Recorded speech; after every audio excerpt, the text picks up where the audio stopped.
Hello, my name is Stephanie Wardlow, a senior program manager with the Alzheimer's Association. In Florida, hurricanes can be a real threat. To ensure you and your loved one living with dementia have a plan, we've partnered with the University of South Florida to bring you a disaster preparedness guide for dementia caregivers, available at your local Florida chapter website. For Central and North Florida, go to alz.org/CNFL. For Florida Gulf Coast, go to alz.org/FL Gulf Coast. And for Southeast Florida, go to alz.org/SE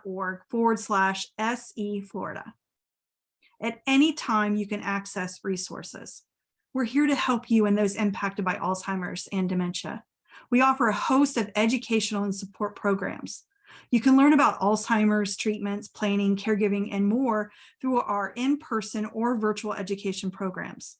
Or join a confidential support group, which help attendees develop coping methods, encourage self-care, learn about community resources, and optimize care techniques. Use the Community Resource Finder at alz.org/CRF to view upcoming programs and support groups.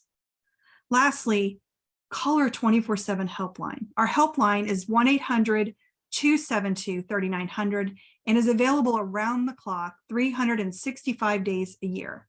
Through this service, specialists and master's level clinicians offer confidential support and information to people living with the disease, caregivers, families, and the public. Stay safe and know that we're here to help you. Thank you. Hi, I'm Lindsay Peterson, and I'm with the School of Aging Studies at the University of South Florida. And we've done research with caregivers about how to prepare for disasters, such as a hurricane. And I want to talk to you today about communication tips. It is very important to communicate your plans to the people to your friends, to your family members, even care providers and doctors. Identify these people and have a way to reach them throughout the hurricane, such as by phone call or text. Again, this could include family members, friends, neighbors, coworkers, or even service providers.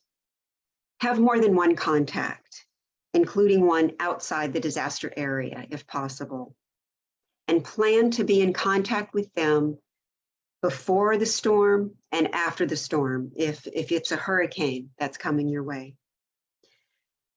Also, consider choosing a place and a time to meet with one of these contacts after the event so that you can all get together and talk about what you're going to do, what other needs you might have.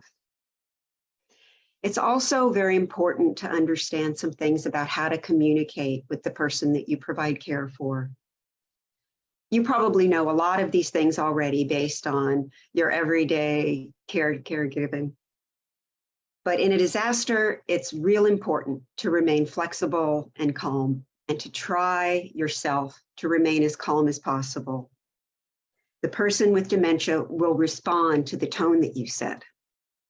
Offer reassurance and offer it often. Things like, I will take care of you. We have everything we need. I've taken care of our needs. Avoid any elaborate or detailed explanations and use very concrete terms when you're describing what you've done and what will happen next. Use positive statements in a patient, low-pitched voice. Don't argue or correct, and I'm sure you all know this very well from your experience. Instead, affirm and reassure and redirect. For example, if you're in a place where there are a lot of other people, you could say something like, it's noisy here. Let's find a quieter space and look at your photo book. And again, so it's important to have things for distraction, a book of photos, toys, a game, something that can take your loved one's mind off of what's happening and the disruption in their environment. I also want to talk about some tips to reduce wandering and anxiety. When appropriate, when you're comfortable, it's important to share the diagnosis with people so they understand the kind of situation you're in. And we have a printed disaster guide that you will find in the link in the description of this video, and you can open that up, print that out, and you will have a copy of a card, a companion card, that then you could print out that card and give that out to people. It's also available through the Alzheimer's Association. Assess your loved one's response to the new surroundings if they are in a strange place, and reassure them. They may be saying, I want to go home. Please, can we leave here? So use simple statements to try to reassure them. Affirm what they're feeling, but then try to provide very concrete direction. Something like, I know you want to go home, but for now we need to stay here. We are safe here. Or you could say something like, the doctor or the care provider, whoever it is that your loved one may trust of the other people that they know and deal with, you could say that person wants us to stay here. Consider reducing but not eliminating liquids up to 2 hours before bedtime. So the person that you care for doesn't have to get up during the night if you're sleeping in a strange environment. Also, again, maintain routines as much as possible. Maintain the eating, sleeping, and medication routines, and be sure to have some of your loved ones' familiar things, again, like a comfortable blanket. It's real important to talk about what provides comfort to the person that you care for. Is it holding their hand, maybe massaging their back, maybe a recording with ocean sounds? Is it music by a particular singer, or looking through family photos, or holding a baby doll? So think about these things and try to have those things on hand that, again, you can use to try to create a sense of calmness.